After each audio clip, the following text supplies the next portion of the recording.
आज आपण झटपट तयार करूया ओरिओचे स्विस रोल। गॅस न जळवता अगदी झटपट आणि फटाफट ही मिठाई बनू शकते। चला फटाफट रेसिपी बघूया। तर त्याकरता मी इथे ओरिओचे 3 बिस्किटचे पुडे घेतलेले आहेत। तुम्ही तुमच्या क्वांटिटीनुसार कमी जास्त करू शकता। साधारणतः 10 ते 15 असतील बिस्किट, म्हणजे प्रत्येक ह्याच्यात 5-5 आहेत, म्हणजे अंदाजे 15 बिस्किट आहेत टोटल। त्याचे अगदी आरामात 10-12 स्विस रोल बनून तयार होतात, अगदी नॉर्मल आकाराचे। तर हे एका बाउलमध्ये मी काढून घेतलेले आहेत। आता काय करायचं आहे ना, ह्या बिस्किटामधली जी आतली क्रीम आहे ती क्रीम आपल्याला वेगळी काढायची आहे। म्हणजे ती क्रीम आपल्याला त्यात ठेवायची नाही आहे, अगदी आरामात चमच्याच्या मदतीने ती निघेल। अशाच सगळ्याच बिस्किटांची जी क्रीम आहे ती आपण वेगळी एका बाउलमध्ये काढून ठेवणार आहोत। आणि हे बिस्किट जी आहेत ती आपण डायरेक्ट मिक्सरच्या भांड्यात ठेवणार आहोत। थोडासा चुरा करून तुम्ही टाकू शकता, म्हणजे ते आपल्याला ब्लेंड करायचं आहे, ते आरामात ब्लेंड होईल। म्हणून थोडंसं तोडून मिक्सरच्या भांड्यात त्याला टाकायचं आहे। अगदी आरामात सहजपणे चमच्याने ते आतली जी क्रीम आहे व्हाईटवाली ती निघून जाते। आणि असं थोडंसं तोडून आपण मिक्सरच्या भांड्यात त्याला टाकायचं आहे। असंच मी आता सगळ्या बिस्किटची क्रीम जी आहे वेगळी काढून घेते आणि बिस्किट जी आहेत ती डायरेक्ट मिक्सरच्या बाउलमध्ये घेते। थोडा थोडा त्याला दाबून घेते आणि असंच कोरडं आपण मिक्सरमधून फिरवून घेणार आहोत। काही त्यात दूध वगैरे आपल्याला टाकायचं नाही आहे। पूर्ण फाईन अशी आपल्याला पावडर करून घ्यायची आहे, अजिबात त्याचे कण राहता कामा नये। म्हणून एकदम फाईन अशी आपण ओरिओची पावडर करून घेणार आहोत। बघू शकता मस्त अशी स्मूथ आपली पावडर तयार झालेली आहे। आता त्याच भांड्यात पुन्हा मी काढून घेते सगळी पावडर। आता साधारणतः वाटीभर पावडर आपली तयार झालेली असेल, त्यामधून आरामात 10-12 स्विस रोल बनून तयार होतात। आता इथे मी टाकते 1 चमचा पिठी साखर। बिस्किट हलकंसं ब्लेंड लागेल म्हणून त्यात साखर टाकली आहे। तुम्हाला नको असेल तर तुम्ही स्किपही करू शकता। त्याचसोबत 1 चमचा टाकते मी दूध पावडर। आता हे सुके कोरडे जे आपले मिश्रण आहे ते आपण पूर्ण मिक्स करून घेणार आहोत।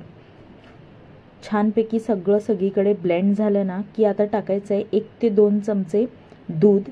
दूध अगदी साधंच आहे, गरम करून थंड केलेलं आपण जे फ्रीजमध्ये ठेवतो दूध, अगदी तसंच आहे, काही वेगळं त्यात घ्यायची गरज नाही आहे। साधारणतः 1-2 चमचेच दूध टाकायचं आहे। शक्यतो थोडं थोडं करूनच टाका, म्हणजे कन्सिस्टन्सी तुम्हाला समजेल। जर एकदमच पटकन भरपूर दूध गेलं तर लिक्विडी बॅटर होईल, आपल्याला बॅटर लिक्विडी नाही करायचं आहे। तर साधारण आपण जसं पीठ मळतो, आपला जो चपातीचा गोळा असतो, हुंडा असतो, अगदी तसं स्ट्रक्चर आपल्याला तयार झालं पाहिजे। म्हणून अगदी थोडं थोडं का पीठ टाका, म्हणजे असा आपला तुमचा पिठाचा हुंडा जसा बनतो तसा आपला मिश्रण बनून तयार होईल। थोडंसं 1-2 चमचे तूप टाकले मी आणि हातालाही थोडंसं लावलंय तूप, म्हणजे चिटकणार नाही। आता हे आपलं ओरिओचं जे मिश्रण आहे ते तयार झालेलं आहे। आता ह्याला आपण साईडला ठेवूया। छान असं स्मूथ एकदम झालेलं आहे मिश्रण। आता ह्याला आपण साईडला ठेवून देऊया आणि जी आपली क्रीम आहे व्हाईट क्रीम त्याच्याकडे आता आपण टाकणार आहोत थोडंसं अर्धा चमचा साखर आहे, पिठी साखर। हे क्रीम बऱ्यापैकी गोडच असते, स्किप केली तरीही चालतं, पण छान गोडवा बॅलन्स व्हावा म्हणून थोडंसं टाकते मी। त्याचबरोबर 1 चमचा टाकते दूध पावडर। आणि ह्या क्रीममध्ये ना अगदी थोडंसं किंचित फक्त 1 चमचाभर दूध टाका, जास्त दूध टाकू नका, कारण एकदमच लिक्विडी जर झालं ना तर त्याला मॅनेज करणं खूप कठीण जाईल। जर झालंच जास्त लिक्विडी, दूध जास्त पडलंच तुमच्या हातून चुकून, तर 1 चमचा दूध पावडर अजून ॲड करा।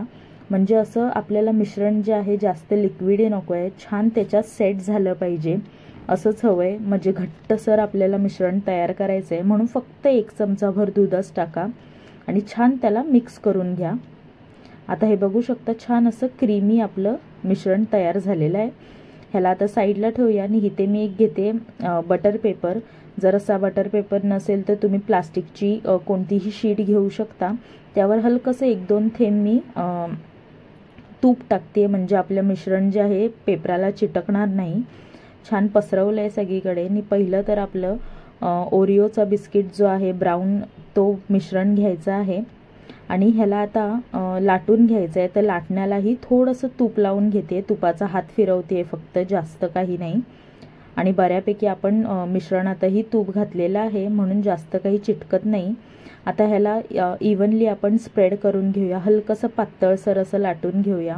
जास्त असं पातळ नाही लाटायचं आहे, पण थोडंसं इव्हन करून त्याला सगळीकडून छान असं लाटून घ्यायचं आहे.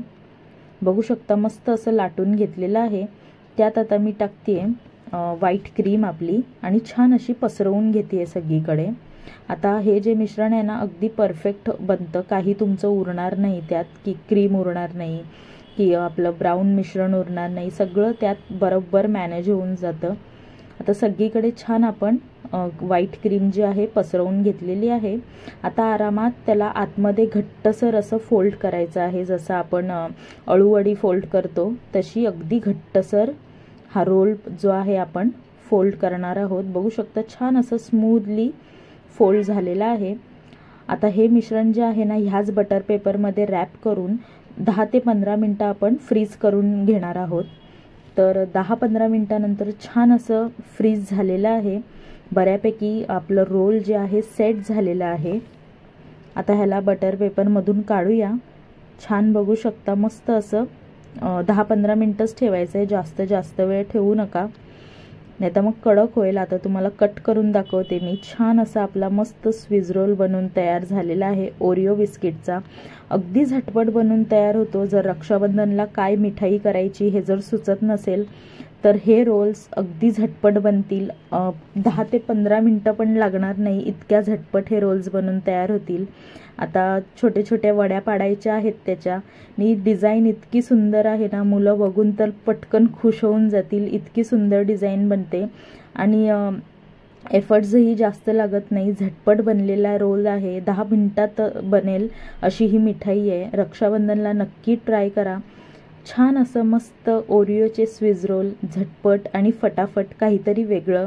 नक्की या रक्षाबंधनला बनवा. आणि जर मिल्क बर्फी जर तुम्हाला बनवायची असेल तर ह्याची लिंकसुद्धा मी डिस्क्रिप्शनमध्ये देते, नक्की चेक करा. तुम्हाला ही रेसिपी माझी कशी वाटली मला नक्की कळवा. व्हिडिओ आवडली असेल तर लाईक, शेअर आणि सबस्क्राईब करायला विसरू नका.